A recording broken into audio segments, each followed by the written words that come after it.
Good morning and Jai Hind everyone. Welcome to Geography class. Dear students, today we are going to start a new chapter named Major Landforms of the Earth. So I hope everyone is having book. So please open chapter number 6, Major Landforms of the Earth, and be attentive for next 30 minutes. So dear students, let's start chapter number 6, Geography, Major Landforms of the Earth.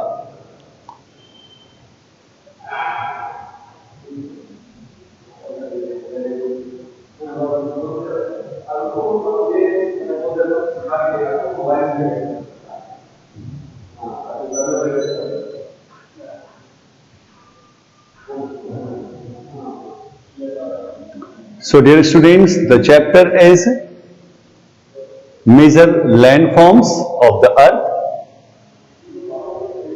that we are going to start.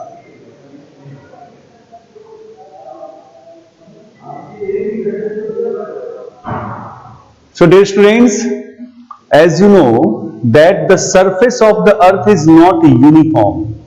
ये जो अर्थ का surface है वो एक जैसा नहीं है. At some places, it is several thousands meters above the mean sea level, while at other places, it is level and flat. कुछ जगहों पे क्या है? Several thousand meters above the mean sea level. कुछ ऐसे places हैं जो बहुत ऊंचे हैं, कुछ ऐसे places हैं जो level है और बिल्कुल flat है. So these variations on the land surface, dear students, these variations on the land surface are called relief features or landforms. जितने भी तरह के landforms हैं अर्थ पे, चाहे वो उनकी हाइट ज्यादा हो, चाहे वो फ्लैट हो, है ना, चाहे वो लेवल्ड हो, तो they are known as relief features और landform. Clear? So dear students, now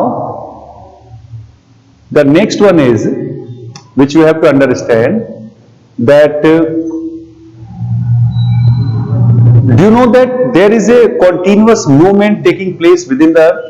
आपको पता है कि अर्थ के अंदर लगातार मूवमेंट होते रहते हैं, continuous movement. And you know the ground where we are standing, on which we are standing, that is also slowly moving. वो भी धीरे धीरे मूव कर रहा है. The landforms on the earth's surface have been created and developed by two type of forces.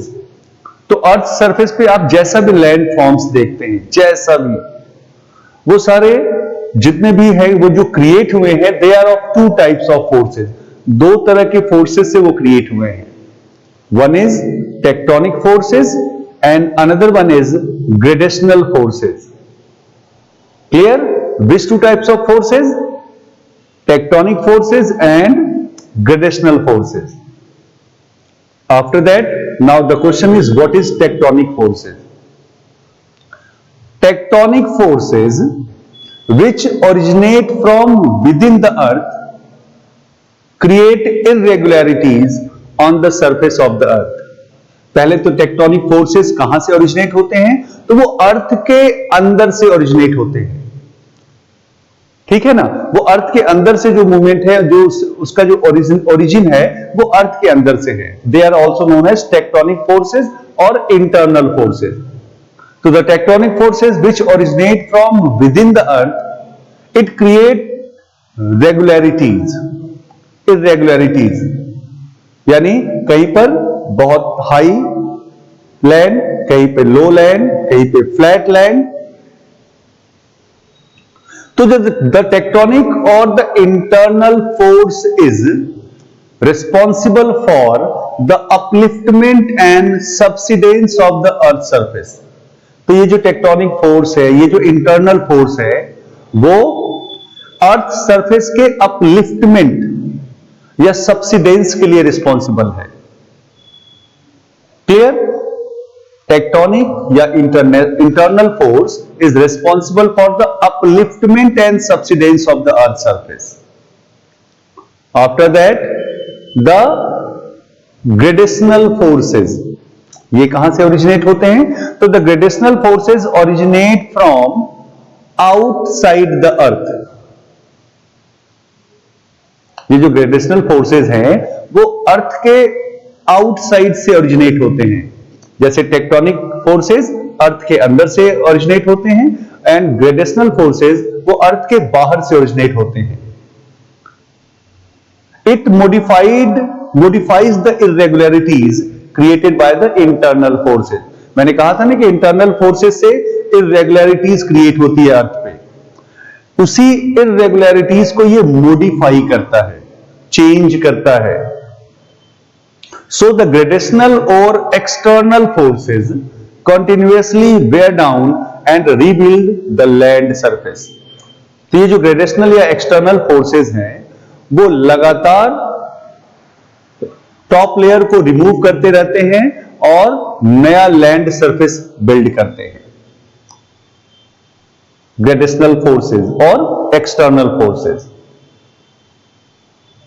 Now the wearing away of the surface of the earth is called halogen. जब चाहे वो रनिंग वाटर हो, चाहे वो सी waves हो, चाहे वो wind हो, अगर उसकी वजह से अर्थ का टॉप लेयर अगर रिमूव होता है, वहां से रिमूव हो जाता है, तो उसको बोलते हैं सरफेस. बहुत तेज हवाएं चलती हैं तो बहुत तेजी से टॉप लेयर रिमूव होता है वहां से ना, that is known as erosion. It causes the lowering of the surface. ये क्या करता है? ये ऊपर से इरोड कर करके उस सरफेस को लो कर देता है, लोअर कर देता है. The rebuilding of the earth surface is done by deposition. तो जब एरोजन होता है, वहां से जब विंड हो, चाहे रनिंग वाटर हो, चाहे सी वेव्स हो, जब वहां से वो मटेरियल उठाते हैं या वहां से अपने साथ ले जाते हैं, तो कहीं ना कहीं जाकर वो उसको डिपॉजिट कर देते हैं. उसी को बोलते हैं rebuilding of the earth surface, that is deposition. तो the process of erosion and deposition are mostly carried out by. तो ये जो प्रोसेस है एरोजन का या डिपोजिशन का, ये करते कौन है, किसके द्वारा होता है? तो that is by running water, glaciers, wind and sea waves. They are the agent. They are the active agent of erosion as well as deposition. Clear? Okay. After that, the way the landforms have developed on the Earth's surface offers a sound basis for their classification.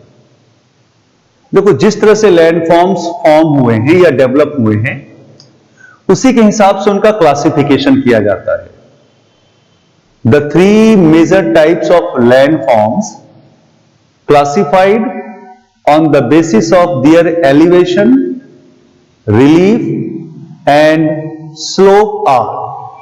अगर तीन major types of landforms की बात करें जो कि उनके elevation, relief और slope पे बेस्ड है, तो उसके हिसाब से जो अर्थ सरफेस है वो थ्री टाइप्स में डिवाइड किया गया है. क्या क्या? Mountains, plateaus and plains. Dear students, we have to understand that the on the basis of elevation, relief and slopes, earth surface is divided into three. कौन कौन से, किस किस में डिवाइड किया? Mountains, plateaus and plains. तो basically today we will discuss about mountains. Clear? Okay. तो सबसे पहले माउंटेन्स की बात करें. पहले ये जानो कि माउंटेन्स किसको कहेंगे. तो अ mountain is a huge land mass which rises more than 900 meter above the mean sea level. Mountain एक ह्यूज लैंड मास है जो कि मीन सी लेवल से 900 मीटर अबव चला जाता, राइज कर जाता है. और इसका हाफ जो है माउंटेन सरफेस का, that should have steep slopes. उसका हाफ जो माउंटेन का है वो एकदम स्टीप स्लोप होना चाहिए, तभी उसको माउंटेन कहा जाएगा. तो उसकी हाइट क्या होगी? कितना राइज करता है? 900 मीटर। और half of the mountain surface क्या होना चाहिए? उसका स्टीप स्लोप्स होना चाहिए। You know that the mountains are the highest landforms and occupy about 1/4 of the total land area of the earth. Mountains क्या है? ये highest landforms हैं और ये टोटल अर्थ का जो लैंड एरिया है उसका 1/4 कवर करता है, यानी 1/4 area of the land of the earth is covered by mountains. The different forms of mountains are, now मैं माउंटेन्स किस किस तरह के होते हैं वो ध्यान से मेरी बात सुनिए, listen it carefully. A mountain range, पहले तो ये जानो कि what is a mountain range. तो it is a system of mountains and hills having peaks and valleys arranged in a line. क्या है माउंटेन रेंज? ये माउंटेन्स और हिल्स का एक लाइन है जिसमें पीक्स हैं, वैलीज हैं और ये एक सिंगल लाइन में अरेंज्ड हैं। They are known as mountain range. Then what is mountain chain? It has several parallel long and narrow ranges. कई सारे लॉन्ग और नैरो रेंजेस को मिला दे तो वो माउंटेन चेन हो जाएगा। What is mountain system?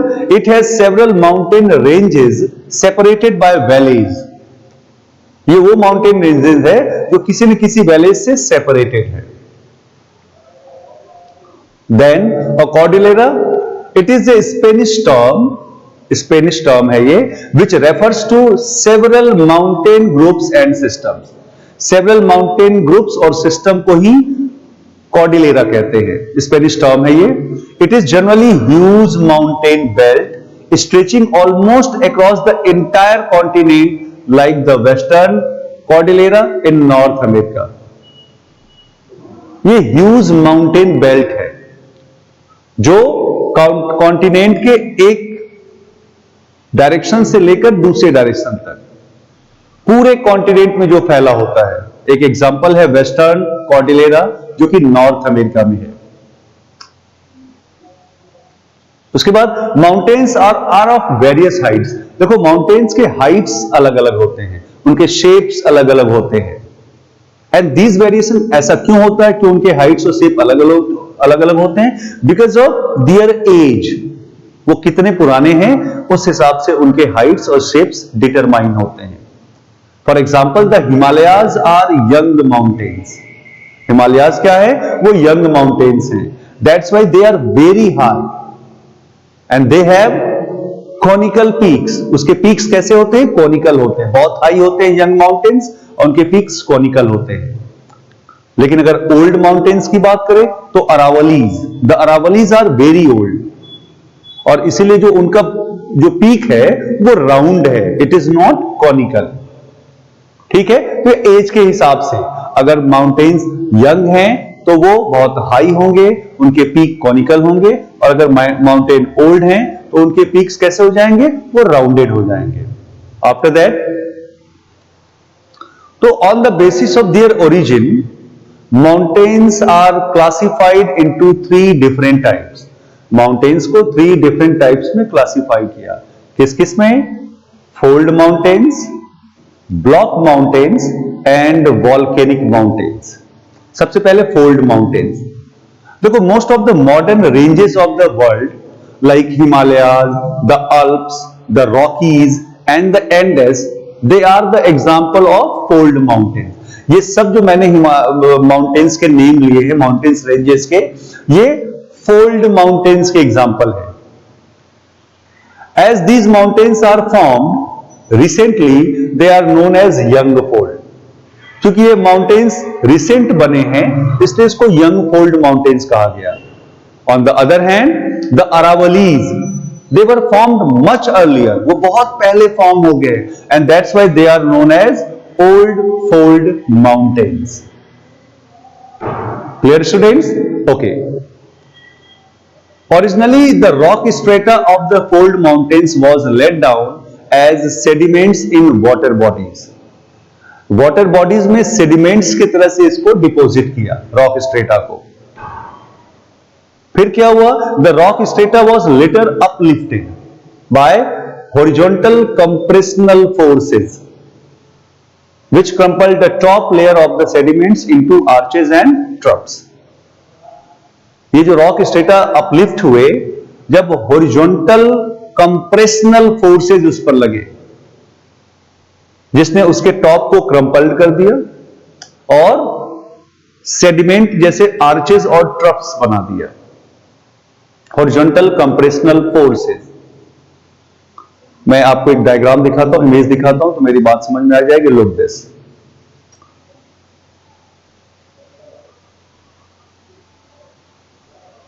हाँ, अब ध्यान से देखिए. Sediments and some magma is forced upwards,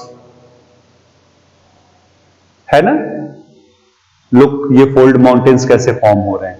ये प्लेट मूवमेंट है और प्लेट मूवमेंट की वजह से ये फोल्ड माउंटेन्स कैसे फॉर्म हो रहे हैं. This is the fold mountains formation. Clear? Okay. Now second is, dear students, block mountains. Block mountains are formed by the horizontal tensional forces which cause cracks or faults.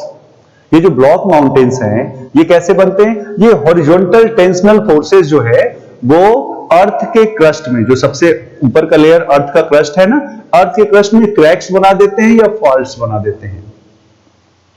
और यही faults जो है can break the crust into blocks. यही faults क्या करते हैं? अर्थ के crust को ब्लॉक्स में चेंज कर देते हैं. और when these blocks are raised, और जब यही ब्लॉक रेज हो जाते हैं, ब्लॉक माउंटेन्स आर फॉर्म. ठीक है. जो फॉल्ट अर्थ के क्रस्ट में है, अगर वो ब्लॉक्स में बन जाते हैं और जब ये रेज होते हैं, ऊपर उठते हैं, तो ब्लॉक माउंटेन्स फॉर्म्ड हो जाते हैं. And the block mountains have flat tops and steep slopes. ये जो ब्लॉक माउंटेन्स है डियर स्टूडेंट्स, इसका टॉप जो है वो फ्लैट है, बिल्कुल फ्लैट, और स्लोप बिल्कुल स्टीप है, स्टीप स्लोप है. ओके. अब block mountains can also be formed if the blocks on either side of the fault sink downward. Block mountains तभी बनता है जब blocks on either side of the fault के दोनों साइड जो ब्लॉक है, अगर वो डाउनवर्ड सिंक करेगा, तो जब वो डाउनवर्ड सिंक करेगा तो क्या होगा? उसके जो बगल वाले ब्लॉक्स हैं वो अपने आप राइज कर जाएंगे. Block mountains are found throughout the world. पूरी दुनिया में पाया जाता है.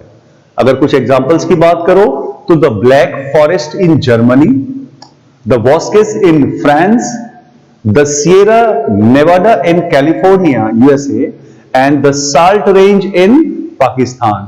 These are the examples of block mountains. चलो उसका इमेज दिखाता हूं. Just see the image once. Look this. है ना. ये सब ये क्रैक्स या फॉल्स है. ठीक है. और देखो ये दोनों ब्लॉक क्या हो गए? राइज कर गए. राइज कर गए तो क्या बन गए? Block mountain. और इसका टॉप देखो बिल्कुल फ्लैट है और इसका जो स्लोप है वो बिल्कुल स्टीप स्लोप है. Clear? This is the formation of block mountains. Clear students? देख लिया आपने.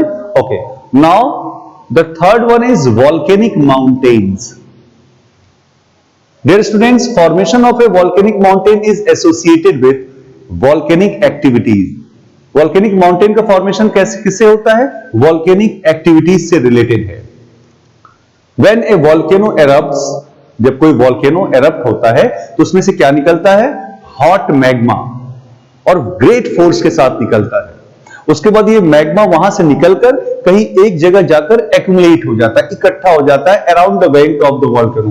वो वॉल्केनो के चारों तरफ जो वेंट है उसके चारों तरफ वो इकट्ठा हो जाता है. And generally forms a tall cone shaped mountain. और एक टॉल और कोन शेप्ड माउंटेन बना देते हैं और इसी को कहते हैं द वॉल्केनिक माउंटेन. क्लियर? ये जो हॉट मैग्मा वॉल्केनिक एरप्शन के समय बाहर निकलते हैं वो वॉल्केनो के वेंट के चारों तरफ एक्यूमुलेट हो जाते हैं और ये टॉल कोन शेप्ड माउंटेन बनाते हैं. They are known as volcanic mountain.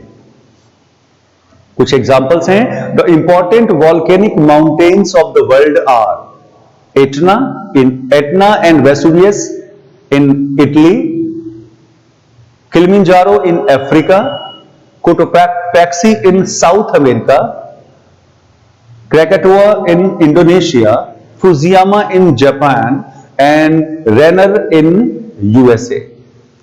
These are the examples of volcanic mountains. Now I am going to show you the picture of image of volcanic mountains. Dear students, look this. This is the vent, और जब यहां से magma बाहर निकलता है, ये इसी के चारों तरफ इस तरह से, इसी के चारों तरफ ये जो है इकट्ठा हो जाते हैं और धीरे धीरे ये टॉल कोन शेप जो है माउंटेन बनाते हैं. They are known as volcanic mountain. Clear? Okay, so dear students, this was about today's chapter and topics. Dear students, as you have seen that today mainly we have discussed about major landforms of the earth. What I said that earth जो है, पूरा earth surface जो है वो 3 types of land forms में divided है. कौन कौन से? Mountains, plateaus and plains. फिर हमने माउंटेन्स के बारे में पढ़ा. We have different types of mountains like fold mountains, block mountains and volcanic mountains. So dear students, it is my humble request to each and everyone that please read all the topics very carefully. आज जो भी मैंने mountains का पढ़ाया है, just read it properly, just read it carefully. So we will meet in next class with new topics of the chapter. Till then, thank you and have a nice day.